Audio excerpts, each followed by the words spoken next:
Celeb Savant is a career retrospective type interview focusing on singers, actors, and industry experts. Join Barrett Edelstein now as he dives into the entertainment world.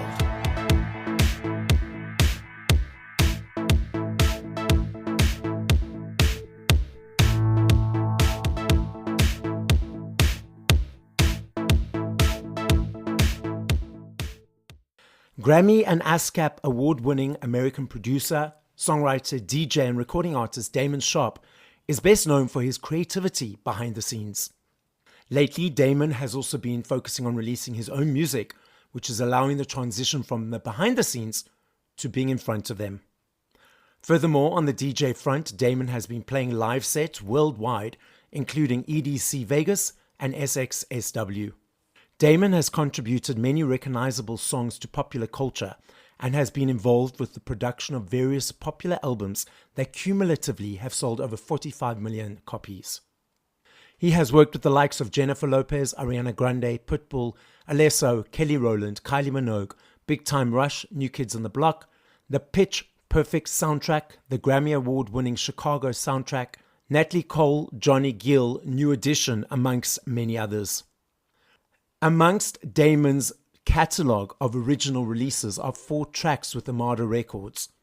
The highly acclaimed Fire in Gold with Morgan Page and Vivid, which peaked at number 7 on the US dance radio charts. When in Rome with Gattuso, which peaked at number 6 on the US dance radio charts and gained over 50 million Spotify streams. Ghost Ship, featuring Orjan Nielsen, and Lifetime with Zonderling and Josh Cumby, now with over 16 million Spotify streams. The tracks made a dent in the Sirius BPM, Sirius Chill, iHeart Evolution, Music Choice rotations, and received support from the likes of Don Diablo, Lucas and Steve, Hardwell, David Guetta, Martin Garrix, and many more. His songs have been featured in many feature films, television shows, and commercials around the world. As an artist, he has reached over 74 million streams and 1.7 million monthly listeners on Spotify. He has achieved nearly 2 billion streams as a producer, songwriter, and artist combined. Up next on Celeb Savant, we've got Damon Sharpe. Where in the world are you and how are you doing? Yes, well, thanks again for having me, Barrett. I am actually here in Los Angeles, California. I'm about 5 minutes literally away from what we call the Burbank Airport, which is kind of like our local airport, which is the preferred one if you're flying within the U.S., just because it's a lot easier to get through security. But yeah, I'm here. I'm actually at my recording studio today. I live in Santa Clarita, which is about 30 minutes north. But I'm here in my my stomping grounds in my studio right now. So I've been to LA, and I've driven in the traffic in LA, and 30 kilometers, it sounds easy, but I'm sure it's a long drive if there's lots of traffic. Am I correct? Yes. I mean, I'm lucky because, like I said, I kind of live in the burbs and then I travel down, but I have friends that will literally go, I'm not sure what it is in kilometers, but literally a distance of 2 miles, and it could take you 40 minutes. You know, it's just insane. You know what I mean? It's definitely crazy. So I remember when I was visiting, I was staying with family in Irvine, and then I was going to meet or visit a friend in West Hollywood. And I remember them saying that I need to leave it around 2:02 to get there by 6, because if I leave after 2:02, I'll be in the traffic for 8 hours. And I was like, wasn't that crazy? But it was actually exactly that. I left at 2 and I got there at 6. Yeah, it's pretty insane. Insane. Okay, so Damon, let's rewind. At what age did you think, cool, do you want to be in this creative production music world? And how did that journey progress to where we are today? Yeah, well, hopefully we have the time. I'll give you the long instead of the short because it's pretty fun. It's a crazy journey. So I actually probably around age, I was maybe like 12 or 13. I started seeing all these movies with, dance and singing. And I remember seeing the movie Breakin' as a kid, and I was like, ooh, I want to do that. I have something about what they were doing. It was the dancing, it was the music, it was just everything kind of sucked me in to that world. And I started taking breakdance lessons. And while I was there, the teacher came over and was like kind of watching people in the class, and I kind of noticed someone's watching me. And after the class, she came up to me. She's like, "Oh, you're doing really good in there." She's like, "Would you be interested in doing jazz dancing?" I was like, "I don't know. I don't really know much about it, So she goes, "Come here," and she grabbed my hand and she walked me over to the, to the other window where you could watch the other class. Yeah. And she's like, "If you do this, you get to meet all those girls in there." And I was like, I'm in. So I started jazz dancing as well. So I started doing competitive dance for about, gosh, almost 2, 3 years, probably up until about the age 15. I was coming back and forth to LA, New York, competing in all these different dance conventions, right? So as I did that, my teacher at the time was plugging me into people out here in LA, agents, things like that. And I started booking very much smaller jobs, but I remember I booked like a Levi's industrial, which basically is part of what's called the magic show that they do in Vegas, where it's like all the big designers come and they do these massive shows with dancers. And so I was one of the dancers in that show. So that kind of dipped my feet in. So I think summer of that year, I went to my parents and I was like, I'm 15 at this point. I'm like, look, I want to move to LA. I want to do, and they're like, you're only 15, but you know what? We'll go there for a summer and try it.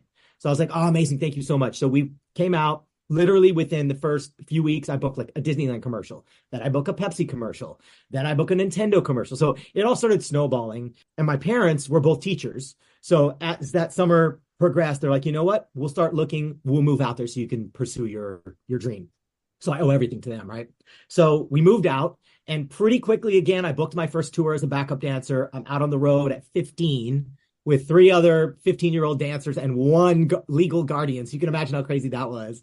That was kind of like my high school friends, whatever, pre-college experience, right? Yeah. So we had a blast. I came back. Again, within a few months, I was just auditioning, booking work. And I got very fortunate. I booked a TV show called The Guys Next Door. Now, this was on NBC only for about a season. It was on for about 1.5 years after Saved by the Bell, if you remember the Saturday morning show, Saved by the Bell. So we were on after that. We also had a record deal with EMI Records. So really quickly, at this point, I'm maybe 16, I'm about to be 17, and I'm already having a record deal, a TV show. We blow up overnight. Like literally when I say overnight, it's like we had board games, dolls, sleeping bags, pajamas on the cover of teen magazines, to literally fast forward 1.5 years later. At the end of that, the show is canceled. The record deal's repealed. I'm on unemployment again, because at that point I was like, I didn't really want to take money from my parents. I was like, I'm going to make my own way, right? And I'm still at this point, maybe 18, 19 max, right? But at that point, it's very hard when you're that age, right? Like this is what happens to a lot of quote unquote teen stars. And when they're younger, they burn out really fast, right? Because you get all this success and you start to believe the hype. And then if it gets taken away, unfortunately, some people, it affects their mental health. They they turn to addiction, or they just say, hey, I'm not good enough, and they just bow out. So for me, I think I did go through probably a good, maybe almost 2 full years of what I call the dark years, where I was just believing the voices that people were coming at me and the negative things. And honestly, I don't really know what the epiphany moment was. At some point, I was just like, what are you doing? Like, suck it up, And at that point, I went back to school for music. I was taking acting again. I got a new agent. Any penny I made waiting tables was literally put into me, for the studio. So here's the crazy part. So when I say we blew up, right, we were out doing what are called the upfronts, right, for our TV show, which I'm sure you know what they are. It's like you go and all the other TV shows are there and you're doing press. So we're literally at upfronts doing photos with Will Smith as a peer. And then fast forward 2 years later, I'm waiting tables serving Will Smith a Pepsi. So it was like an incredible, crazy life lesson, right? Yeah, he was also, he was the kindest person about it. He was not weird about it at all. Like he remembered us. It was me and my best friend Patrick from the show. So we were both working in the same place. So it was so crazy. But yeah, so, like I said, as I sucked it up, I started doing the work again. And you know how it is. Once you do the work, this is what I always tell people whenever I go on podcasts or speak at conferences or whatever. If you do the work, something will come out of it. It may not be exactly what you were looking for, but something will come out of it if you put in the work, right? So literally, I just start banging away. I started booking TV shows again. I started a new project as an artist, as a solo singer. And then I got basically cast in yet another boy band, right? And I spent literally 3 years of my life in this boy band. And we went from, originally we were signed to A&M Records, which is now defunct. Then we were signed to Epic. Then for the third deal in year 3, we were supposed to sign to Warner Brothers. And I remember being on that conference call and, they're like, hey, everybody's going to get, a $20,000 advance and it's going to be this and it's going to be that. And I was like, oh my God, I need this money so bad. But something in my heart was like, this isn't right. I've spent 3 years doing this. I don't want to do another boy band chapter. I've already done this multiple times. So I passed. And I remember hanging up the phone going, oh my God, what did I just do? So I'm again, back on unemployment, broke again, right? Trying to figure out what I'm going to do. But again, I just started doing the work again. I just kind of tried to put it behind me and keep it moving, right? As hard as it was, right? So at that point, probably a few months go by and I get a call from a gentleman who ended up becoming my mentor. His name is Rick Wake. He was actually the head who signed the boy band, right? That was signed for 3 years. And let me rewind. The funny part is the name of the group became a self-fulfilling prophecy. The name of the group was Unheard Of. So it what kind of a name is that? Just bizarre. Exactly. That was one of the members in the band. We let him come up, David, and it was that to be a cool name, and it was all like misspelled UNHURDUV, and anyway, but yeah, it just became a self-fulfilling prophecy. Yeah. But the silver lining there was, Rick was kind of our mentor, and a gentleman by the name of Claude Brooks, who I owe so much to as well. I get a call from Rick, who really over those 3 years, I maybe had seen him 10 times. Like he was kind of overseeing it and funding it, but he had all his producers and writers at the time kind of grooming us and helping us in the studio. And, so I was that obnoxious kid over all their shoulders, oh, what are you doing? How did you write that song? Oh, give me some production tips. I was just annoying them so much. But it allowed me for 3 years to learn literally from the best, right? So I started writing a lot of my own material. So I had left a CD of songs on his publisher's desk, and that's what he called me about. He's like, I found this CD. He's like, did you write these songs? There were 4 songs in there. And I was like, yeah, I've been trying to tell you, for 3 years, I'm not just a boy band kid. I really want to produce and write. And he's like, all right, well, you should come. He's like, come work with me. It's going to be a whole different situation. And I was like, I don't know, Rick. I was like, it's 3 years of my life. And, he's like, okay, no pressure. He's like, let me go pitch these songs and I'll get back to you. So I'm like, okay, great. Awesome. Bye, click. Again, I don't really understand the gravity of how much that meant at the time, right? So about a month goes by and I get a random call from Rick again. And he's like, oh, I got 2 of your songs placed. And I'm like, cool. Like, okay, what does that mean? Right. And he's like, do you know who Anastacia is? And I was like, I don't. And he goes, she's blowing up internationally. She wants to do your song, Love Don't Cost a Thing. I'm like, oh, this is great. He goes, do you know Jennifer Lopez? And I was like, oh, of course. Yeah. I mean, she wasn't J-Lo yet, but she already had like Waiting for Tonight, Had My Love, all that sort of stuff. Let's Get Loud. So I was like, oh my God, yeah, I love her. And he's like, she wants to do your song, Why'd You Lie to Me? So I'm like, oh, Rick, this is amazing. And he's like, all right, well, I'll get back to you. Click, hang up. Month or 2 goes by. Again, I forget about it, right? So I get a second call, but not from Rick. This is from one of my very good friends who was interning at a label.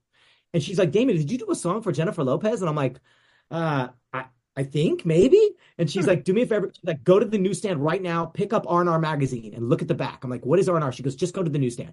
So I speed to the newsstand. I'm like, where's R&R? And I go over there and I pick it up and I flip it over. I'm like, oh my God, it says, it's Jennifer Lopez, the iconic shot of her midriff, and it says Love Don't Cost a Thing. Damon Sharpe, Greg Lawson, and my co-writers. I'm like, holy crap. So I call Rick, and Rick's like, yeah. He's like, I didn't want to jinx it. He goes, it literally went from exchanged hands, right? It went from Anastacia doing it to Anastacia doing Lie to Me and Jennifer doing Love Don't Cost a Thing to Jennifer not wanting it, to it being on the album, to becoming the single in a matter of like 10 days.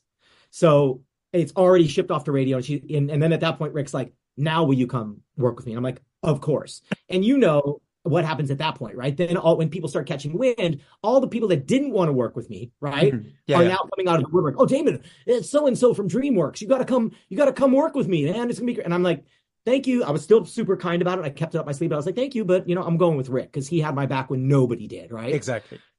So within a week, I'm on a plane. I'm out there with Rick. We had an incredible 8-year run. We worked with everybody from, Celine, freaking, Monica, Maya, Chicago soundtrack. We got the Grammy for. It was just a crazy, almost 8-year run together. And then after that, he kind of dissolved his company. He had incredibly crushed it and had multiple Grammys and made so much money. He's like, you know what? I'm just bowing out. And he's still around. We're still good friends. But I owe so much to him. And then literally after that, I was like, okay, what do I want to do now? Right. So I'm like, all right, I've had some really great success, but I'm still this only chapter 2 of my life, right? I have all these iterations. At that point, I put together a girls group that I got signed to Island Def Jam. I went back in the studio with Anastacia to do more stuff at that point because I had so much success with her. And based on that, I got a new deal with EMI, which turned into Sony ATV. And I was over there for a good 5 years and worked on everything from Big Time Rush to Nelly to Kylie Minogue to Alesso. So many great cuts with them. And then when that deal was up, then I ended up signing to a company out of Amsterdam, which is called Cloud9, which is essentially the sister company of Armada. If you know Armada, that's the label owned by Armin van Buuren, yes. Piran, and David Lewis. So at that point, I had been doing a ton of dance music for all sorts of iconic DJs. So at that point, my attorney at the time was like, he's like, okay, you've been doing this, you've been doing that. He's like, you keep, you're doing all these records for DJs and you're doing a lot of the work and you're not getting any recognition for it. He's like, why is that? And I was like, I don't know. He goes, because you don't DJ anymore. Because I had always DJed when I was younger. So he's like, why don't you start DJing again? And then these can be your records as well. So literally something inspired me. I went out the next day, I bought brand new decks. I bought a brand new mixer. This is right before pre-pandemic. I hired a DJ mentor and learned the art of CDJs and mixing again. And for about a year of pandemic, I spent honing my skill set, obviously still producing and writing simultaneously, but this was kind of my passion. And now fast forward 5 years later, I have, in addition to my 2 billion streams as a producer and a songwriter, an additional 100 million as a DJ and an artist. And I've played EDC Vegas. I just played it less than a month ago. South by Southwest, ADE. It's nuts. I mean, over the next few months, I'm headlining here in LA at Catch One. I'm also headlining in San Diego, and I'm headlining in Phoenix. It's just insane. And so it's been this beautiful, like, iterations of multiple chapters now that, like, I always use this. So I don't know if you know I don't know if you guys had these in South Africa, but did you guys have the Hot Wheels tracks when you were a kid? Yes. Okay. So I always tell people, like, I'm at a point in my life now where I'm kind of I have all those. I've got my DJ producer lane. I've got my songwriter lane. I've got my, label, which I just started, which is called Brain Jack. It's 2 years young, but we're about 73 releases in already. And then I have my family life. I've got my beautiful wife, my daughter. So it's insane. It's beautiful. I love that story. You've inspired me. There are lots of messages for me to hear, which I was struggling with in the last couple of days. So thank you for that, but I'm not going to dive into that. Awesome. You've been in the industry in multiple iterations for a number of years. So This is something I discuss a lot with people, and I'd like to hear your observation and perception. Yeah, of course. I love me a CD. I still budget for my CDs every month. For me, it's an energy exchange. For you guys, for all the hard work that you do. I love the journey of the choice, the receiving, the unpacking, the booklets, the listening from song one to the other. I'm sure you are aware of being in a label and so forth that CDs, even cassettes and vinyls are making massive comebacks all around the world. Yep. But then we've also got these streaming platforms that people consume music on. What is your observations and perceptions of the landscape at the moment? Well, it's interesting, right? So I of course, because of my generation that I come from, I love the tangibility of, like you said, a CD, a cassette, whatever it may be. And ironically, I do a lot of work in K-pop and J-pop, and they still sell tons of physical units, right? Because over there, they appreciate not only the tangibility, but the Japanese in particular and the Koreans, they understand how to package something, right? So the few times I've been over there, you'll go into like a 3-story Tower Records that still exists in Shibuya. Wow. Have, a boy band like a BTS, and it'll be a package of like a CD, a t-shirt, maybe a glow stick or something. So they will appreciate the tangibility. And like you said, I also think it's an interesting generational thing, right? Because for me, I've seen multiple generations as well. And now I have a daughter who's a Gen Alpha. So it's interesting to see her consume in a very different way, right? For her, she's on the iPad, she's on her phone. And to her, she's just as excited, if not more excited, to get $100 worth of Robux for Roblox, as opposed to me giving her tangible cash, right? So it's very interesting. And weirdly, it's a full circle thing because, and not to jump subjects, but I'm a little ADHD. I was kind of very cynical about social media for a long time, right? And about 2 years ago, I had multiple people come around me and go, look, if you really want to do your DJ project or even just your production and songwriting, you have to have a social media presence, right? And at that time, I was fortunate. I was already verified on a few platforms just because of my past history, right? But not all the way across the board. So I said, you know what? Let me see what I can do here. Let me find something that, like, because it didn't make me happy previous, right? It felt like work. And I met this kid named Trenton, he was 18 at the time. He's 20 now. Been shooting my content, and he just got it. He sat with me for an hour, and he's like, dude, I know exactly what to do. And I was like, are you sure? He's like, just trust me, just go with it. And like I said, I kind of pride myself on being a king of reinvention, right? I'm like, let's try it. Let's see what happens. Worst thing is I can fail. So I've spent the last 2 years building my numbers. I'm verified on every platform now, and it helps drive traffic, not only to my music as a DJ and an artist, but also for me as a producer songwriter, right? And there might be a new young artist that sees me on there and goes, yeah, I like it. He's funny. I want to work with him. I don't think we discount that a little, right?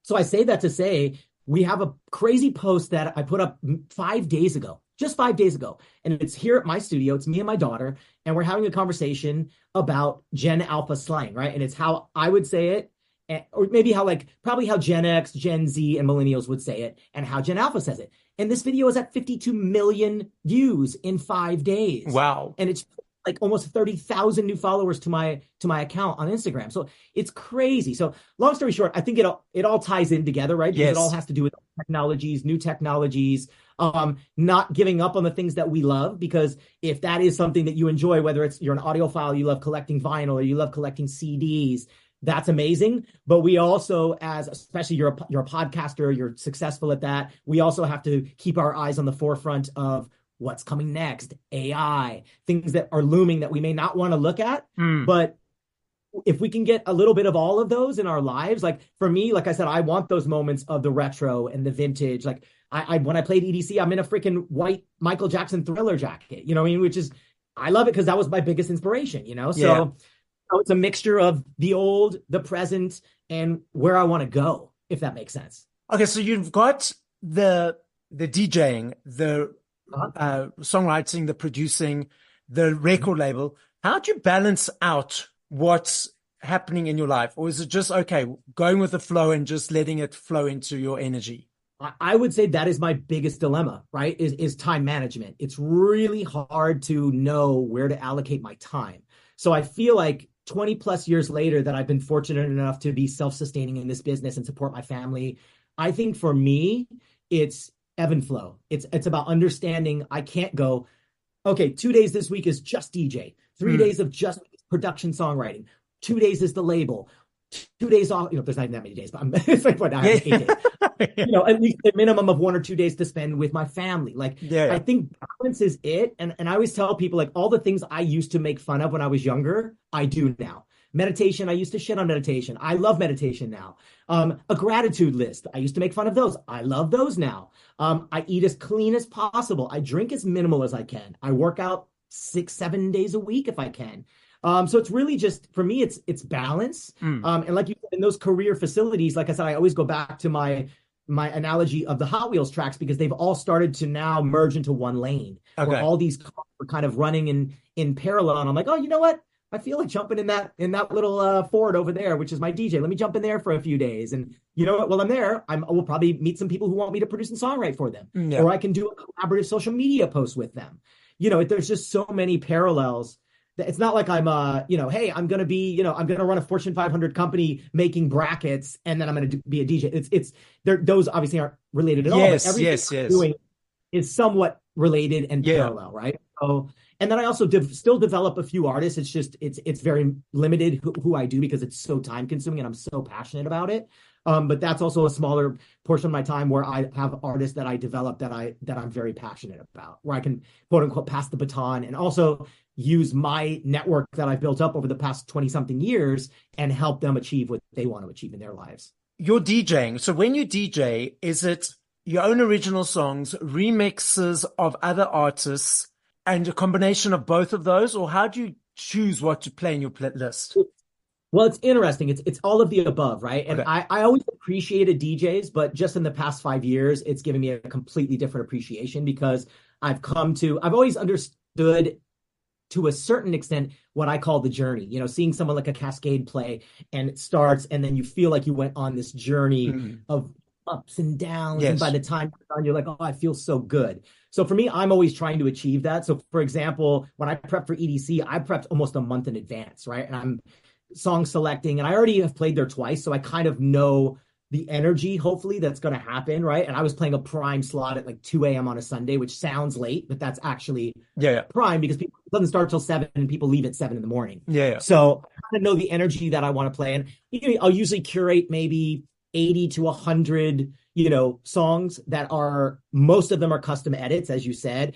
Maybe 20% are my originals. Maybe another 25 to 30 are, remixes, like a popular, 2000 song or an 80s song, Outfield Love remixed, something that I know is going to pop off, or Call on Me, Eric Prydz.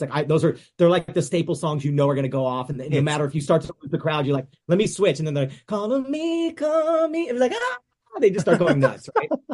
So, so yeah, that's kind of how I build them out. And it all depends on what I'm going to be playing. If I'm going to be playing a small, intimate, a party for friends, that's going to be a completely different set than if I'm playing, main stage, or if I'm playing even a club. Like when I play Phoenix next month, it's going to be a club called Almost Famous, which is it's like one of their only like true house clubs. Yeah. So a lot of that will be a little more, for lack of a better word, cool kid kind of boiler room kind of house stuff, mixed in with some more of the commercial, like a tech house flip of Holla Back Girl that I did, or I have a bass house flip of Young Jock's It's Going Down. That will definitely be in my set, because I know it's one of those ones that millennials are going to go crazy for, because that's from their golden years, or whatever you want to call it. Obviously, when you DJing, you have to be able to read the room, the energy of the crowd. Yep. Has production and producing for artists helped you build with that? And is that something that's come naturally for you? Is that something that you had to build into as you've done more DJ work? Oh, that's a great question. Nobody's ever asked that, and I love that question. I think one hand washes the other, right? So yes, I think because I come from production and songwriting, I DJ slightly different than someone would if they weren't a musician. But I will say this, over these past 5 years, I've learned so much by reading the room and watching and seeing what people react to. And that's changed the way that I produce for certain artists, right? It's like, it's constantly, obviously I'm constantly learning, but now I understand a little better if I'm working with a specific artist and I know their motifs and I know what their sound is. I'm like, oh my God, I think I know what we can try here, because this sort of thing resonated and it's similar to what you do, but we can take it to the next level. So yeah, I think reading the room, like you said, it's both. I think it helps that I have had a musician's background and a producer's background, but I think now being in front of them, it also just keeps me so much more relevant, right? Because the average person that's at a club is going to be 21 to 30, 35 probably is the average range. So that's the sweet spot of people that most artists are catering to. Not that it's not older and it's not younger, but I feel like that's the kind of sweet spot demo, right? So I'm getting a free litmus test when I'm playing a new, what we call IDs as DJs, something brand new. If people start reacting to it, I'm like, oh shit, there's something here. Okay, I need to flush this out. Let me make this better. Let me think, when I release this, let me make sure this is a proper rollout and it's not just a soft release. So it's really cool. Even when I'm remixing other people's songs, it's the same thing. Like, I'm like, okay, great. I'm doing a Flow Rider remix or whatever. And I'm like, all right, I already know the energy of the people that want to hear this. So I'm going to cater that to them, Okay. So moving back to producing and writing for other artists. First of all, for the listeners who do not understand, what does it mean to produce for someone? Wow. So that's also a very interesting question that a lot of people don't understand. So traditionally, a producer in film or television is just kind of overseeing things, right? Yes. They're kind of making sure all the cogs are moving and they're hiring all the people that need to be there.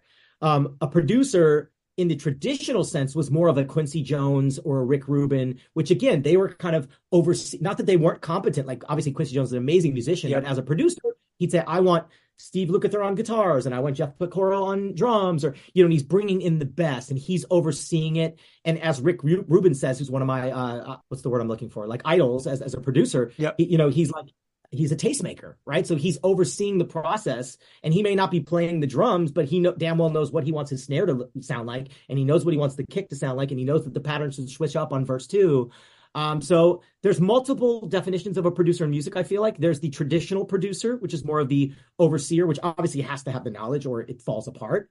And then there's people that I call, programmers or beat makers, which are a lot of the new hip hop generation, where they are great at making a beat, but aren't even necessarily trained musicians. And some of them couldn't even write a song to save their lives, but they're amazing at making beats. Yes. So they'll partner up. Like Dr. Dre is incredible. He's a genius, but he would also bring in someone like a Scott Storch to play the keyboards because he was more of a drum guy. So at Timbaland, same thing. I mean, Timbaland plays everything as well, but he will also have an incredible keyboard player in the room with him. So he's overseeing it. He's programming. They're coming up with chord ideas. They put that together. Then a top liner traditionally will come in and write the lyric and melody, if the artist doesn't write their own song. Then at that point, they might even bring in an outside person to do the vocal production if they're not a singer. So some of them are amazing and can actually sing, like a Max Martin can sing it back and get them to sound amazing. Yeah. But there's other producers I've worked with that would say to me, hey, Damon, I need you in here, bro. I need you to work because I was a singer. So they know that they can have someone in the room that understands, how to hit the notes and vocal production and stacking. So yes, there's definitely, it's an insane art to it, but I digress. I guess my answer would be there's multiple types of producers in the business. So you've worked with a number of artists in all genres and some of them more than once. So when you've gone into a room with an artist that you've never worked or collaborated with, yes, how do you approach that person or people if it's a group? And is it a situation of, or is it different every time? Is it a situation of having a discussion, seeing where everyone's at, or how much input is it from them to you? What is that process of when you're interacting with someone that you haven't interacted with before? Wow. Like you said, though, I don't want to take the easy out, but it is different in every situation. Right? So, for example, I just did a podcast maybe 2 weeks ago. It was a Kylie Minogue related podcast because I've done multiple songs for her. And, I think he was hoping that I was going to say she had all this input. And I was like, she just loved the song. It was one of those songs that we had pitched and Britney Spears loved it. Pixie Lott loved it. She loved it. And we were just like, you know what? Kylie's the right fit for this. And luckily we did it because it ended up blowing up in like 60 countries or something. You know what I mean? It was a big hit. It was called Get Out of My Way. That was one of those ones where we went in and that was my first time meeting her. My co-producer and co-writer Cutfather has worked with her previous, but I had never met her. So I came in and I'm like, oh, and she's doing it. I'm like, oh, it sounds great. I was like, is there anything you want to change? She's like, oh, I know, I love it. I'm like, okay. And then after she does her leads, I'm like, do you want to redo these backgrounds? She's like, I'll do some unisons, but I love the harmonies that are there. Let's keep them. You know what I mean? So it was just a very easy workflow and like such a humble person that just gets it, right? But then I've been in other situations where I've worked with artists and walked in and, they'll remain nameless, but, they're just difficult from the beginning. What ideas that you throw out, they hate, and their ideas are the best, and the ego's in the room, and, you just kind of roll with it. And, then there's somewhere in the middle, which I actually probably is my favorite, when there's an artist that comes in that has some ideas and is willing to challenge the process, but is also not going to be a jerk about it and go, you know what, best idea wins, let's roll with it. So for me, it's kind of fun every time. And especially, it doesn't matter if it's someone who's incredibly established or somebody who's brand new walking in the room. It's always an exciting process because, as you said, you don't know what you're going to get. Yeah. So I always prefer, I don't like to just jump in and start working. I'd really love to meet up, have lunch, or we're here at the studio. Let's shoot the shit for a good hour. Let's get to know what we're all about. Let's get to know I want to know what they're going through right now, because sometimes that will spark the concept of the song just by having a conversation. And they say, oh, I just broke up with my boyfriend and this happened and that happened. And then boom, they say a keyword. I'm like, okay, let's go. You know what I mean? Or it will trigger, I don't know, whoever's in the room. If there's 3 of us collaborating, maybe we have a killer guitar player and immediately he starts playing some sort of a beautiful chord progression. And then the process just kicks off. So it's fun to me pretty much every time. The only time I don't have fun is when I'm stuck with a brief from a label that's so restrictive, right? Where they're like, this is a bad example, but BTS and it's this, and we want something just like Butter, and it has to be this tempo, and it has to be this. Okay. Now it feels like work. It doesn't feel like I'm creating something. It feels like I'm copying something. Okay. So for me, the creative process is so much fun, and I honestly, I love the business side as much as I love the creative side too. That's the ADHD in me, I think. Okay, so I love this game without any reasons, just top of mind. And I know if I had to ask you this question in 2 minutes, 10 years, 20 minutes, I know your answer will be different every time, simply because there are millions of them. Of course. So if you had to push play to 5 songs by artists you've worked with or any artists, once you finish this conversation, what would those 5 songs be and by whom? Oh my gosh, that is very tough. I mean, my probably 4 or 5 top artists are probably the childhood ones for me, right? Prince, Michael Jackson, George Michael, Stevie Wonder. Okay. Those immediately are my go-tos, right? And probably the albums that are associated, maybe not songs, but full bodies of work. Purple Rain, Thriller, Off the Wall, Songs in the Key of Life. Oh gosh, Listen Without Prejudice, Part 2. Like there's just so many. Yeah. Between all those guys, I can think of those would be my go-tos. If I was on a deserted island and I could only have a handful of albums, those would probably be my go-tos. Okay. Yeah. Okay, lovely. Yeah. So, Damon, the podcast is listened to throughout the world. As a final message, what would you like to say? Oh, wow. That is cool. Nobody's ever asked that. I would just say, you know what? If this is something that you want to do or whatever it is in your life that you choose to pursue, go for it. Like you're going to get a million no's, but with every no, you're that much closer to a yes. And I've had so many doors slammed in my face. And you know what? I just find another door to go into on the outside, or guess what? Kick the door in. You know what I mean? Like, I don't want anybody to ever look back and go, oh, I could have done this or I could have done that. Try it. Go for it. Worst you can do is fail. You know, like I said, you don't want to look back on your life and go, oh, I wish I would have done that. The other thing I'll say, a lot of people say, I want to be this and I want to be that. Don't say I want to, say I am. Right. Yes. So if you want to be a songwriter, I'm a songwriter. I may not be successful yet, but I'm a songwriter. I'm a producer. I may not have a hit on the radio yet, but I'm a producer. So I think for some reason, especially in America, there's a lot of cynical people that kind of don't want to see you be successful, if that makes sense, unfortunately. And I don't surround myself with those toxic people, right? I surround myself with positivity. But yeah, I think just surrounding you with the right people and just staying positive. And again, like, I think this is just the topic of subject for me the past week, especially with this post doing so well with Gen Alpha and Gen X and Gen Z and millennials, and everybody's looking generational. It's like, it's never too late. Like, just go for it. You know what I'm saying? Like, what is it? What do you have to lose? You know what I mean? Like, getting up in the morning, they always say you can choose to not be in a bad mood. You may get up on the wrong side of the bed, but then you have to go, you know what?